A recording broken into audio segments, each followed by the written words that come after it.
Severe weather for the south central and southeastern regions. Heavy snowfall for upstate New York and New England. And a return to a lot of cold air and moisture up here in the Pacific Northwest and through the northern plains. We have a very active weather pattern setting up, so let's get into it. As we move into Thursday, we will see some severe weather that wants to form through central Texas, really all the way up through Oklahoma, that will begin to move its way out east. We will be watching this region right here Thursday morning due to elevated shear. The good news is we look to have insufficient lapse rates and not a terrible amount of instability. This helps to greatly lower our chances of seeing tornadoes, and if they do form, we would expect them to be on the weaker side, but you should still be weather alert and weather ready if you live in this region, especially Thursday morning through Thursday afternoon. As we move later into Thursday evening and approach Friday morning, our severe weather threat will shift out to the east, where we may see more instability through southeastern Texas and then through central Louisiana. Right now, we're expecting strong winds and hail, but a pop-up tornado or two is not out of the question. My biggest concern through Thursday and Friday is going to be the flash flooding. We do have some totals in this area being predicted as high as 3 to 5 inches, and this is over a very short period of time. So again, be weather ready, especially if you're in a low-lying area, near a creek, canal, anything like that, because flash flooding can be very dangerous. Over the next 24 to 36 hours, we do have some significant troughing moving back up into the northeast with a decent clipper system attached to it. And right behind that, as we move into Friday and Saturday, we will have another low pressure system moving up into the northeast, bringing mostly rainfall for the northeast, but snow to inland New England and portions of upstate New York. Here are our latest snowfall projections from the Euro through the weekend. Our big winners are obviously upstate New York, Vermont and New Hampshire, northern Massachusetts, and Maine, where we could see anywhere from 3 to 9 inches. We'll likely hit those higher totals at elevation. But again, for those of us not seeing snow down here, we'll likely see about a ½ inch to 1.5 inches of rain, depending on where you're located. And this rainfall will be affecting the Ohio Valley region on Friday. Here's our projected snowfall over the next 48 hours through the Four Corners region.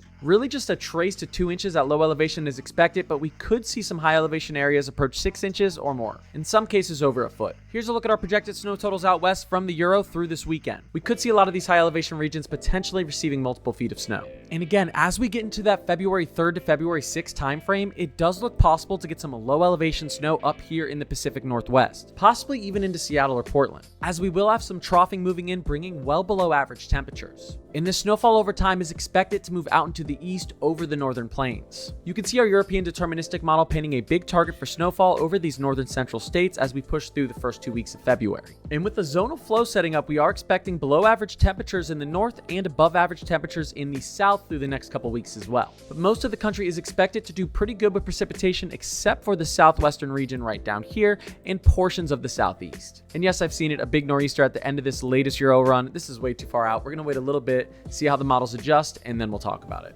All right, guys, I appreciate you watching this video. If you like this type of content, feel free to throw me a follow. I make posts like this every single day. I go live every single night. I'll see you in the next video.